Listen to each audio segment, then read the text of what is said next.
All right, guys. As you can see, one of my eyes, my left eye is red, just like Kazuya's. So it's only appropriate that on the 30th anniversary of Tekken's very first release, I know it's the Japan release date. Don't shoot me.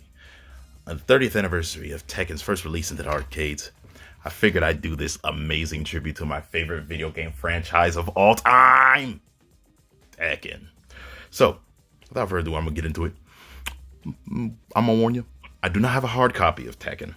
I do not have the hard copy of the first Tekken, so I'm using the cover as a background here, see? But I'm gonna show you guys my Tekken collection. First off, I have Tekken 2. Now, I went back and played this after Tekken 3. You see, the disc still works. Has a little buffs in it, little squashes in it, but the disc still works, see? I went back and played this after playing its sequel 3, and I was very, very impressed. You know what I mean? Very entertained by what I got, you know? Unlocking the characters was, it took a little while, but the rewards are worth the risk because you also get to do wireframe mode and, what is it called? Big head mode and all that. You get to unlock a lot of secrets with Tekken 2 that I liked it. You know what I'm saying? And then we have what everybody considers the GOAT, Tekken 3. I don't know if you can see it. Can you see it? I don't have the regular case copy, but I have it in just a regular case coverage, just so you could see. Very good condition, still works. After like almost 15 years, I finally unlocked Dr. B on my old save file. Man, he was a tough unlock. Tekken Force mode was no joke in that game. You gotta love Tekken Ball mode too. Shout out Gun for being a guest character to unlock that. Then we have TTT1, arguably a top fiver for me. It's top. It's like literally not five within like top five. Unlocking everything in here was a bit of a chore too, but I still had fun. And then we have the most underrated game in the franchise, and my third favorite, Tekken 4. Reason why? The music, the storylines. If only this game wasn't so balanced. Wasn't balanced. You know what I'm saying? If only this game wasn't, if only this game wasn't such, you know what I'm saying, one character overall, because everybody knows how broken this version of Jin was. Like, look at his hood. Like, he knows he's the guy. Look at him. Look at him. Look at him. It's like he knows I'm the best character in this game. Everybody else can't even compare because they don't have Laser Annihilator. Can't say the same for this version of Jin because he's poorly nerfed, but at least Devil Jin was powered up. But for real though, if I had to give a favorite, it's this one and its updated version for PSP, this one. Reason why, literally, everything wrong with Tekken 4, they fixed it and didn't touch nothing else. It was perfect. And this gave birth to the online Tekken fighting scene. This gave birth to it. So all the amazing ranks of Tekken Lord and all that, you wouldn't have it without these games. Especially if you had this on the PlayStation 3 downloadable. You know what I'm saying? All right, here we have, well, it's a double feature copy. So I have Soul Calibur 4 on this one, but it's a Tekken 6 and a Soul Calibur pack that GameStop only has. T6, in my opinion, you know what I'm saying, it's more of the alright titles. It still suffers from, a lack of balance because Steve and Bob are the most powerful characters on this game. Everybody else is just grades below. But other than that, Tekken 6 is still fun. Felt like the scenario campaign dragged itself out, but still, I have fun playing it throughout because knowing that I could like pick my own character instead of having to always be Lars was definitely a saving grace for this. Also, gotta love the scene where Azazel gets punched in the chest by Jin because we all know how much we hate Azazel in this game. He's the hardest boss in Tekken history, I swear. Jinpachi from the previous game literally is a grade below. And then we have TTT2. Everybody says this was a flop. Me, I have fun.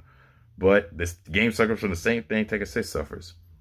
Capo squads ruin this game. Capo squads ruin this game. But if you don't go online a whole bunch and you're not competitive, you still have fun because you get to unlock a lot of cool shit from this game, just like I did. Tekken 7. A lot of people want to argue that this is the GOAT. For me, it's just barely outside the top 5. I'll get into a ranking in a minute here.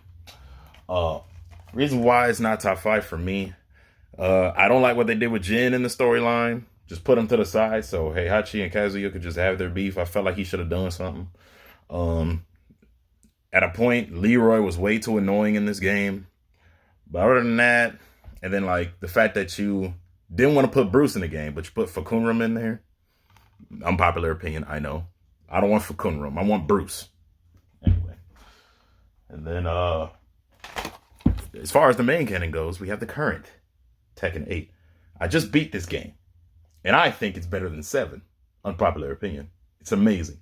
Haven't been online too much yet to see who's dominating everything in terms of, competition and competitive play. But I haven't watched too many tournaments either yet. But so far, this game slaps. It's pretty balanced. I love the heat system. The heat system is literally one of the best things they ever introduced.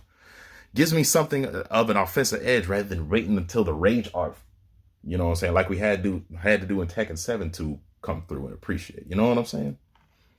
And on top of that, the storyline, I'm in love. The main story, I haven't beaten the side story with Heihachi yet, spoiler alert, but I'm in love. Like Jin's resolve, his character development, freaking amazing.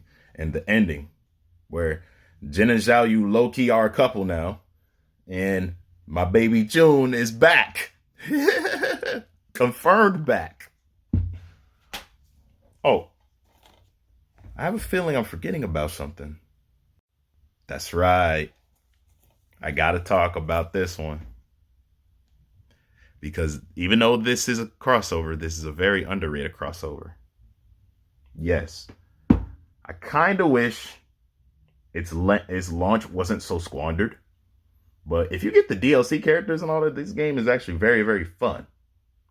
Like, it's miles. Like, as far as games that were DOA, this shouldn't have been one of them. I think the problem is that not enough people were invested into it. Like, I felt like it would have made it evil if enough people were invested into it. My personal opinion. I mean, this is miles better than MVCI, so if anything, this should be considered for a crossover title, not named Smash Brothers Ultimate to be in an Evo. But yeah, man, this game, I freaking iconic.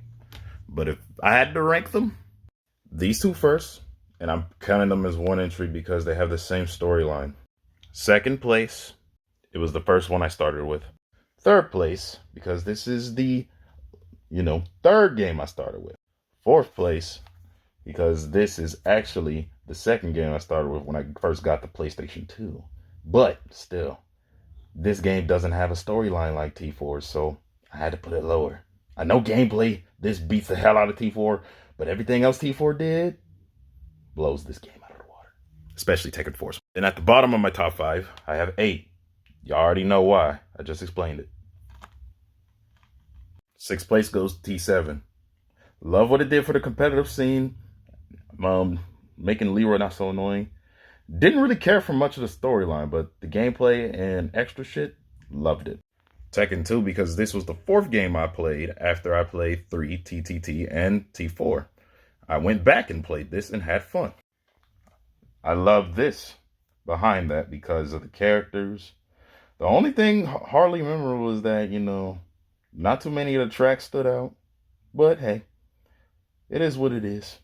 Top of that, like I said, the Capo teams ruined this game. Had to put T6 because I remember playing this the least out of all of them. Well, canon-wise, the ones that I owned. Then the legendary crossover, I only play it more now that I've appreciated, but I don't remember playing it as much when it launched. I admit I fell victim to the wave of not paying attention to it. And in last place, it's this one because it is trash. And the unlocks and the AI in this game, freaking annoying. The combo system, freaking annoying. But regardless, I love Tekken in its entirety. It gave me memories that I can never, ever, ever, ever forget. Thank you, Katsuhiro Arata. Thank you, Namco Bandai. Happy 30th birthday to my favorite franchise ever in video games, Tekken. Get ready for the next battle.